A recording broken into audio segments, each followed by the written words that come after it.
நல்லா ஞாபகம் இருக்கிற மாதிரி இருக்கும். ஆனா அந்த விஷயம் நம்ம ஞாபகத்துக்கு வந்து நம்மளால அத சொல்ல முடியாது. நேர்மையா இந்த முடிவு எடுக்கணும்னு தோணும். ஆனா நம்மளால நம்ம மூளை அந்த முடிவை எடுக்காது. கான்சன்ட்ரேஷன் இன்னைக்கு நம்ம அத படித்தே தீர வேண்டும் அப்படின்னு நினைப்போம். ஆனா நம்மளால கான்சன்ட்ரேட் பண்ணவே முடியாது. ஃபோக்கஸ் ஏதாவது ஒரு இடத்துல ஃபோக்கஸா நம்மளால இருக்கவே முடியாது.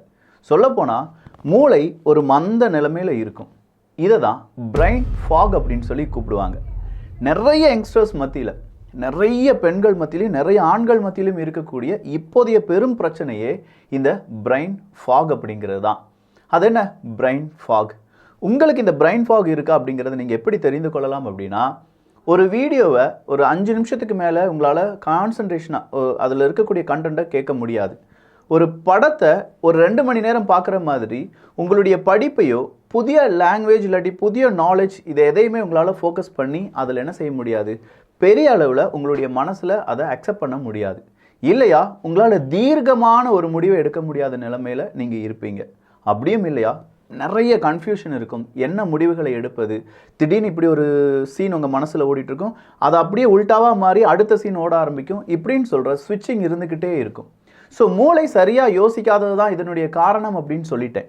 ஆனால் மூளை இந்த பிரைன் ஃபாக் வர்றதுக்கான காரணம் என்ன அப்படிங்கிறதுல நிறைய விஷயங்கள் இருந்தாலும் ஆபாச திரைப்படம் ஒரு முக்கியமான காரணமாக இருக்க போகுது. பிரைன் ஃபாக் ஆபாசம் அப்படிங்கிறதோடு மட்டும் இல்லாமல் நம்முடைய அன்றாட வாழ்க்கையில் நம்ம செய்யக்கூடிய தவறுகள் அப்படிங்கிறதும் நம்முடைய பிரைன் ஃபாகுக்கு காரணம். அது என்ன அப்படிங்கிறத இந்த பதிவில் பார்க்க போகிறோம்.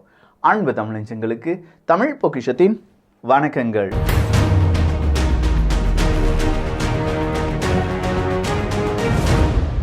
Memory problem, a lack of mental clarity, poor concentration, inability to focus.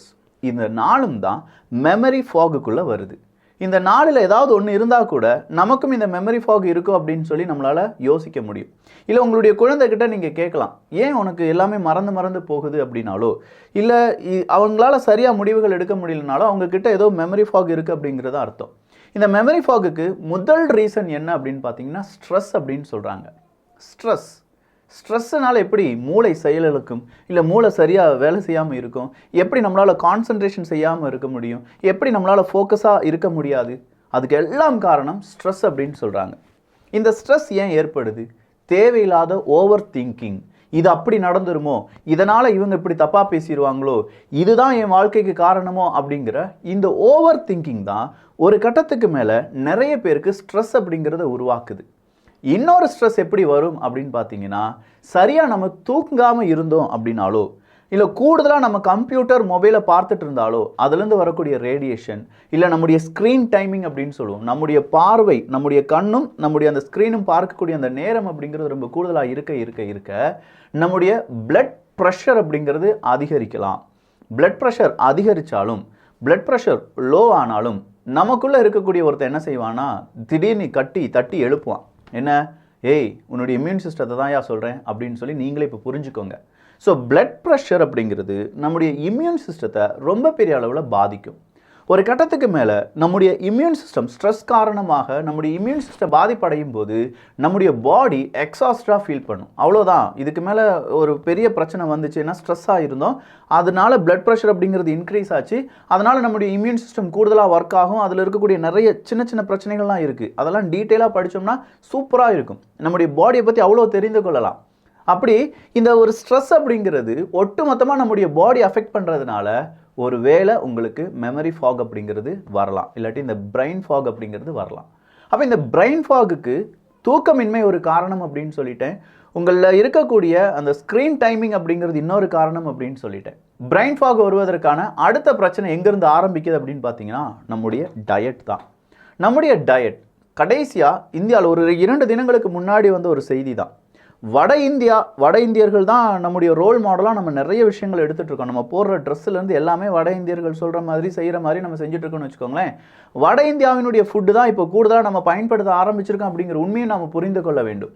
எல்லா இடத்துலையும் போய் நம்ம இப்போ என்ன செய்கிறோம், பானிபூரியிலேருந்து அது ஒரு ஸ்ட்ரீட் ஃபுட்டாக மாறிடுச்சு அப்படின்னு சொன்னால் கூட, வட இந்தியாவை விட்டுட்டு ஃபாரின் கல்ச்சரில் இருக்கக்கூடிய அதிகம் சோடியம் நிறைந்த உப்பு, இந்த சோடியம் நிறைந்த அந்த ஃபுட்டை நம்ம இன்டேக் பண்ணிக்கிறோம். இதனால் என்ன நடக்கும் அப்படின்னு கேட்டிங்கன்னா எகெயின் இங்கே பிரெயின் ஃபாக் வர்றதுக்கான வாய்ப்புகள் இருக்குது அப்படின்னு சொல்கிறாங்க. So diet and no exercise நம்மள நிறைய பேர்கிட்ட இருக்கக்கூடிய பிரச்சனை எக்ஸசைஸ் இல்லாதது தான். பாடி எப்படி இருந்தால் என்னப்பா அது வந்து பாடி நம்ம அக்செப்ட் பண்ணணும், அது இல்லை பாடி அக்செப்ட் பண்ணுறது அப்படிங்கிறது. அட்லீஸ்ட் நம்ம பாடியை ஒரு ஷேப்லேயோ இல்லாட்டி நமக்கு நம்முடைய பாடி நம்முடைய பிரெயின் அப்படிங்கிறது இந்த பிரெயின் ஃபாகுக்குள்ளே வராமல் இருப்பதற்கோ சின்னதாக ஒரு எக்ஸசைஸ் அப்படிங்கிறது நிச்சயமாக மார்னிங் அப்படி இல்லைனா ஈவினிங் நம்ம செய்தே ஆக வேண்டும் அப்படின்னு சொல்கிறாங்க. ஸோ டயட் அப்படிங்கிறது அடுத்ததாக மெயின் ப்ளே பண்ணுது இந்த பிரெயின் ஃபாகில். அடுத்ததாக நம்ம பார்க்க வேண்டியது தான் இந்த ஆபாச படம் அப்படின்னு சொன்னேன். இந்த ஆபாச படம் அப்படின்னு சொல்கிறது தான் என்னுடைய மெயின் டாப்பிக்காக இருந்துச்சு. காரணம் என்ன அப்படின்னு பார்த்தீங்கன்னா, இந்த உலகத்தில் 100 பெஸ்ட் வெப்சைட்ஸ், அதிக பார்வையாளர்களை கொண்ட வெப்சைட்ஸ் நம்ம எடுத்து பார்த்தோம்னா அதில் 97 வெப்சைட்ஸ் அப்படிங்கிறது பான் சம்பந்தமான வெப்சைட். கம்பேரிட்டிவ்லி நான் சொல்கிறேன், 100 வெப்சைட் நம்ம எடுத்து பார்க்குறோன்னா அதில் 97 வெப்சைட்ஸை எப்படி பார்த்துருக்காங்களா, பான் வெப்சைட்ஸ்க்காக மட்டும் பார்த்துருக்காங்க அப்படிங்கிற ஒரு தகவல் வெளியாகி இருக்கிறது. அப்படின்னா நம்ம எல்லாருமே போனுக்கு அடிக்டட் ஆகிட்டு இருக்குமா அப்படிங்கிறது தான் அடுத்ததாக நம்ம முன்னாடி வரக்கூடிய கேள்வி. அதுக்கு உங்கள் மனசில் நீங்களே மனசாட்சியை தொட்டு என்ன சொல்லிக்கோங்க, எஸ் ஆர் நோ அப்படிங்கிறது சொல்லிக்கோங்க. யார்கிட்டையும் நீங்கள் வெளியில் சொல்ல வேண்டிய தேவையெல்லாம் கிடையாது. ஆனால் நான் சொல்கிற விஷயங்கள் உங்கள்கிட்ட இருக்கா அப்படிங்கிறத மட்டும் கொஞ்சமாக உறுதிப்படுத்திக்கோங்க. இந்த பான் வெப்சைட் அப்படின்னு சொல்லும்போது இது நிறைய இடத்துல நம்ம பேசியிருக்கோம். டேர் டு டாக் அப்படிங்கிறது ஒரு பிளேலிஸ்டாகவே தமிழ் பொக்கிஷத்தில் இருக்குது. பார்க்காத டிபி ட்ரூப்ஸ் தயவு செஞ்சு பார்த்துருங்க. டேர் டு டாக் ரொம்ப இம்பார்ட்டண்ட். வருங்கால ஜென்ரேஷனுக்கு நம்ம பேசி வச்சிருக்கக்கூடிய ஒரு பொக்கிஷம் தான் இந்த டேர் டு டாக் அப்படின்னு சொல்லலாம். ஸோ இந்த டேர் டு டாக்லேயே இந்த கான்செப்ட் அப்படியே நம்ம போகிறோன்னு வச்சுக்கோங்களேன். போன் நம்ம பார்ப்பதனால் என்னென்ன பிரச்சனைகள் வருது அப்படின்னு கேட்டிங்கன்னா, கண்டிப்பாக ஸ்ட்ரெஸ் அப்படிங்கிறது அதிகரிக்கும். உங்கள் மீது இருக்கக்கூடிய தன்னம்பிக்கை அப்படிங்கிறது குறைந்து விடும். நீங்கள் தப்பான மனிதர் அப்படின்னு சொல்லி உங்களுக்குள்ளேயே ஒரு கட்டத்துக்கு மேலே நீங்களே நினைப்பீங்க, ஐயோ நம்ம தப்பானவன் தான் அப்படின்னு சொல்லி கூட்டத்திலிருந்து ஒதுங்க ஆரம்பிப்பீங்க. தனியாகவே இருக்கணும் அப்படிங்கிற ஒரு நிலைமை உங்களை ஃபோர்ஸ் பண்ணும். நீங்கள் வந்து போன் அடிக்டட் ஆகிட்டிங்கன்னா தனிமையை தேடி போவீங்க. நீங்கள் தனியாக இருக்கும்போது போன் பார்க்குறதுலாம் வேற, நீங்கள் போன் பார்க்குறதுக்காகவே தனிமையாக போவீங்க அப்படிங்கிறது அடுத்த கட்டத்துக்கு வந்துடுவீங்க. அடுத்ததாக இருக்கக்கூடிய பிரச்சனை லேக் ஆஃப் ஸ்லீப் அப்படிங்கிறது தான். ஏன்னா ஸ்க்ரீன் டைமிங் இன்க்ரீஸ் ஆகுது, நம்ம பார்த்து கொண்டே இருக்கிறோம். இவ்வளோ தூரம் எல்லாரும் சொல்லக்கூடிய விஷயங்கள் தான். ஆனால் நம்முடைய டாபிக் இங்கே என்ன, பிரெயின் ஃபாக் அப்படிங்கிறது. இந்த பிரெயின் ஃபாக் வர்றதுக்கும் நம்முடைய மூளைக்கும் ஏதோ ஒரு சம்மந்தம் இருக்குல்ல. நாம் ஆபாச படம் பார்ப்பதற்கும் நம்முடைய மூளைக்கும் ஏதோ சம்மந்தம் இருக்கா அப்படின்னு கேட்டால் எஸ், அப்சல்யூட்லி இருக்குது. அதுதான் டொபாமைன் அப்படின்னு சொல்கிறது. இந்த டொபாமைன் அப்படின்னு சொல்லக்கூடிய ஹார்மோனை பற்றி நம்ம எல்லாருமே படிச்சிருப்போம். ரொம்ப பெரிய அளவில் சந்தோஷத்துக்கான ஒரு ஹார்மோன் அப்படின்னு சொல்லுவாங்க, ஸ்ட்ரெஸ் ரிலீஸ் பண்ணுறதுக்கான ஒரு ஹார்மோன் அப்படின்னு சொல்லுவாங்க. அதை தான் நம்ம டொபாமைன் அப்படின்னு சொல்லுவோம். இந்த டொபாமைன் அப்படின்னு சொல்லக்கூடிய இந்த ஹார்மோன் எப்போது சுரக்க ஆரம்பிக்கும்? உண்மையிலேயே ஒரு காதலனும் காதலியும் சந்தித்து கொள்ளும் போது, ரொம்ப நாள் கழிந்து சந்தித்து கொள்ளும் போது டொபாமைன் அப்படிங்கிறது நம்முடைய மூளை சொல்லும், நீ ரொம்ப சந்தோஷமாக இருக்க, ஸ்ட்ரெஸ் ஃப்ரீ ஹார்மோன் அப்படிங்கிறது டொபாமைன் அப்படிங்கிறது சுரந்துக்கொள் அப்படின்னு சொல்லி. ஸோ அது வந்து நம்ம லைஃப்பில் ரொம்ப இம்பார்ட்டண்ட்டான தருணங்களில் சுரக்க வேண்டிய ஒரு ஹார்மோன் தான் இந்த டொபாமைன் அப்படிங்கிறது. ஆனால் நாம் என்ன செய்கிறோம் அப்படின்னு கேட்டிங்கன்னா, டெய்லி நைட் அப்படி இல்லைனா பகல், இல்லை நீங்கள் தனிமையாக இருக்கக்கூடிய நேரங்களில் ஏதோ விதமான புகைப்படத்தையோ வீடியோவையோ அனிமையோ இல்லை ஒரு ஜிஃபையோ பார்க்கும்போது, அது ஆபாசமாக இருக்கும்போது உங்களுடைய மூளையில் ஆர்டிஃபிஷியலாக நீங்கள் என்ன செய்ய ஆரம்பிக்கிறீங்கன்னா, இந்த டொபாமைனை சுரக்க சொல்கிறீங்க. நான் இப்போ தான் சந்தோஷமாக இருக்கேன், நான் இதை பார்க்கும்போது தான் சந்தோஷமாக இருக்கேன், நான் இந்த நேரம் தனிமையாக இருக்கும்போதுக்கு லைட்டெல்லாம் ஆஃப் பண்ணிவிட்டு இந்த மொபைல் ஃபோனை பார்க்கும்போது தான், இல்லை தனிமையாக இப்படி இருக்கும்போது தான், இதை பார்க்கும்போது தான் டொபாமைன் சந்தோஷமாக இருக்கேன் அப்படின்னு சொல்லி நீங்கள் மூளைக்கு சிக்னல் கொடுத்த உடனே மூளை என்னப்பா வெறும் அப்புறாணி, அதுக்கு ஒன்றுமே தெரியாது. நாம் என்ன நினைக்கிறோமோ அதுதான் மூளை அப்படி திங்க் பண்ணுது, ஆமாம்ல அப்படின்னு சொல்லி. அவன் சந்தோஷமாக இருக்கானாண்டா, சந்தோஷத்துக்கான ஹார்மோன் இன்னும் சுரந்து விடுறா, இன்னும் சந்தோஷமாக இருக்கட்டும் அப்படின்னு சொல்லி மூளை என்ன செய்யும், சில நபர்களிடம் கட்டளை எல்லாமே கொடுத்து நம்ம உடம்புல டொபாமைனை சுரக்க ஆரம்பிக்கும். அதனால தான் நம்ம இந்த பான் பார்க்கும்போது கொஞ்ச நேரம் ஸ்ட்ரெஸ் ஃப்ரீயாக நம்ம என்ன செய்கிறோம், உணர்கிறோம். அப்படி உணர்வது மட்டும்தான். இங்கே நடக்கக்கூடிய பிரச்சனை என்னன்னு பார்த்துக்கோங்க. நம்ம மூளையாக இருந்தாலும் சரி, நம்முடைய டிஎன்ஏயாக இருந்தாலும் சரி, நம்முடைய மூதாதையர்களுடைய அந்த பழக்க வழக்கங்கள் அப்படிங்கிறது பதிவு செய்யப்பட்டு கொண்டே இருக்கிறது. இதில் யாருக்கு மாற்றுக்கருத்துலாம் கிடையாதுல்ல. இன்றைக்கி நான் வந்து இப்படின்னு செஞ்சேன்னா எங்கள் அப்பா சொல்லுவாங்க, உன் தாத்தா இப்படி தாண்டா செய்வார் அப்படின்னு சொல்லி. ஸோ என்னைக்கோ நடந்தது நம்முடைய டிஎன்ஏல ரெஜிஸ்டராக இருக்கிறதுனால அது நம்மளை அறியாமலேயே வெளியில் வந்துடும் அப்படிங்கிறது தான் அர்த்தம். சயின்ஸ் படி அதெல்லாம் உண்மை தான். அப்போ இந்த இடத்துல நம்ம யோசிக்க வேண்டியது என்னென்னா, இன்னைக்கு நான் ஒரு ஆபாசமான ஒரு புகைப்படத்தை பார்ப்பது அப்படிங்கிறது என்னுடைய தாத்தா பாட்டன் காலத்தில் அவங்களுக்கு ஒரு 5 வருஷத்தில் இல்லாட்டி ஒரு 10 வருஷத்துக்கு ஒரு முறை நடக்கக்கூடிய ஒரு செயலாக இருந்திருக்கும். கொஞ்சம் யோசிச்சு பாருங்கள். அந்த நேரம் இன்டர்நெட் கிடையாது, நிறைய மேகசின்ஸ் கிடையாது, பெரிய பெரிய போஸ்டர்ஸ் ஒட்டியிருப்பதற்கான வாய்ப்புகள் கிடையாது. சும்மா போய் ஒரு நியூடாக இருக்கக்கூடிய ஒரு புகைப்படத்தை பார்க்க முடியுமா? நியூடாக இருக்கக்கூடிய ஒரு பெண்ணை பார்க்க முடியுமா? இல்லை நியூடாக இருக்கக்கூடிய ஒரு ஆணை பார்க்க முடியுமா? அவங்களுக்கு அது எப்போவாவது நடக்கக்கூடிய ஒரு விஷயமா இருந்துச்சு. அதனால் அவங்களுக்கு அது எப்படி இருந்துச்சு அப்படின்னா, அது ஒரு பெரிய ஒரு ப்ளஷர் பாயிண்ட்டாக இருந்துச்சு. இதை நம்ம என்ன செய்கிறோம்? காலங்கள் மாற மாற மாற இந்த டொபாமைன் அப்படிங்கிறதை சுரந்து ஒரு கட்டத்துக்கு மேலே நம்ம மூளை இந்த டொபாமைன் அப்படிங்கிறத கூடுதலாக சுரக்காது அப்படிங்கிற நிலைமைக்கு தள்ளிடும். அந்த மூளையே கன்ஃபியூஸ் ஆயிடுது. உன் தாத்தா காலத்தில் அவன் அப்படி சந்தோஷமாக இருந்தான், நீ இப்படி அடிக்கடி சந்தோஷமாக இருக்கியே, உண்மையிலே இது சந்தோஷம் தானா துக்கம் தானா அப்படிங்கிற அந்த லெவலுக்கு போயிடும். ஒரு கட்டத்துக்கு மேலே இந்த பான் அப்படிங்கிறதுல நம்ம என்ன செய்கிறோன்னா, பர்ஃபெக்ட் சீனை பார்த்து ஓடுறோம். இந்த இந்த இந்த பிரைன் ஃபாக்லேயே ரொம்ப இம்பார்ட்டண்ட்டான ஒரு வேர்டு தான் பர்ஃபெக்ட் சீன் அப்படிங்கிறது. நல்லா யோசிச்சு பாருங்களேன். பான் பார்த்துட்ருக்கோம், திடீர்னு பார்த்தா போர் அடிக்குது, கொஞ்சம் அப்படி நகட்டி விட்டுட்டு முக்கியமான சீனை மட்டும் பார்ப்போம். இதுதான் பர்ஃபெக்ட் சீன். இந்த முக்கியமான சீன் முடிஞ்ச உடனே மறுபடியும் அதில் நம்ம சாட்டிஸ்ஃபை ஆக மாட்டோம். அடுத்த டேப் ஓப்பன் பண்ணுவோம், இல்லாட்டி அடுத்த வெப்சைட் ஓப்பன் பண்ணுவோம், பர்ஃபெக்ட் சீன் பார்க்க ஆரம்பிப்போம். Perfect scene perfect scene perfect scene அப்படின்னு சொல்லிட்டு பர்ஃபெக்ட் சீனை தேடி தேடி தேடி போவோம். 12 நிமிஷம் வீடியோ இல்லாட்டி ஒரு 5 நிமிஷம் வீடியோன்னு வச்சுக்கோங்களேன். 5 நிமிஷம் வீடியோவில் வெறும் 15 செகண்ட் இல்லாட்டி 30 செகண்ட் மட்டும்தான் நீங்கள் பார்ப்பீங்க. அதுதான் உங்களுடைய மூளையை பொறுத்த வரைக்கும் பர்ஃபெக்ட் சீன். இந்த பர்ஃபெக்ட் சீன் முடிஞ்ச உடனே அடுத்த பர்ஃபெக்ட் சீனை பார்த்து ஓடுவீங்க. ஓடுவோம். நான் மட்டும் என்ன விதி விலக்கா? இப்போ இந்த பர்ஃபெக்ட் சீனை பார்க்கறதுனால என்ன நடக்குது? உங்களுடைய வாழ்க்கையில் உங்களுடைய மனைவியோ காதலனோ காதலியோ யாரோ ஒரு நபர் இப்படி பர்ஃபெக்டாக இருக்க மாட்டாங்களா அப்படிங்கிற எண்ணம் உங்கள் மனசுக்குள்ளே நீங்கள் உருவாக்கிக்கிறீங்க. அப்படி உருவாக்குறதுனால என்ன நடக்குது? உங்களுடைய மூளையில் உங்களுடைய காதலியை ரொம்ப நாளாக காதலன் இல்லாட்டி மனைவி கணவன் யாரை வேணாலும் வச்சுக்கோங்களேன், உங்களுடைய கணவனை பார்க்கும்போதோ உங்களுடைய மனைவியை பார்க்கும்போதோ ஒரு கட்டத்துக்கு மேலே பர்ஃபெக்ட் சீனாக அது தெரியாது உங்களுக்கு. ஸோ உங்கள் கணவன் கூட உங்கள் காதலி கூட உங்களுடைய மனைவி கூட உங்களுக்கு அந்த அந்யோன்யம் வருமா அப்படின்னு பார்த்தா இல்லை. சீரியஸாக சொல்கிறேன், வராது. அதற்கு காரணம் இந்த பர்ஃபெக்ட் சீன் அப்படிங்கிறது தான். இந்த பர்ஃபெக்ட் சீன் தான் நம்ம வாழ்க்கையில் மிகப்பெரிய இம்பேக்டை ஏற்படுத்திட்டு இருக்கு. இப்படி ஒவ்வொரு பர்ஃபெக்ட் சீனாக நம்ம பார்க்க இது பெஸ்ட்டு, அடுத்ததாக கொஞ்ச நேரத்தில் இது ஒஸ்ட்டாக மாறிடும், அடுத்த பெஸ்ட்டு தேடுதல் அப்படிங்கிறது மாறிக்கிட்டே இருக்கும்.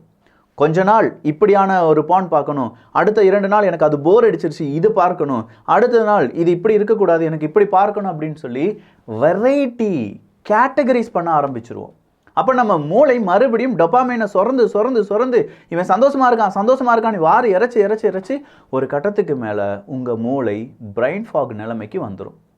உங்களால் கான்சன்ட்ரேஷன் பண்ண முடியாது, உங்களால் ஃபோக்கஸாக ஒரு விஷயத்தை யோசிக்க முடியாது, பார்க்க முடியாது. மென்டலி நீங்கள் ரொம்ப பெரிய அளவில் டிஸ்ட்ரெஸ், ரொம்ப பெரிய அளவில் ஒரு ஸ்ட்ரெஸ் நிலைமைக்கு போயிடுவீங்க.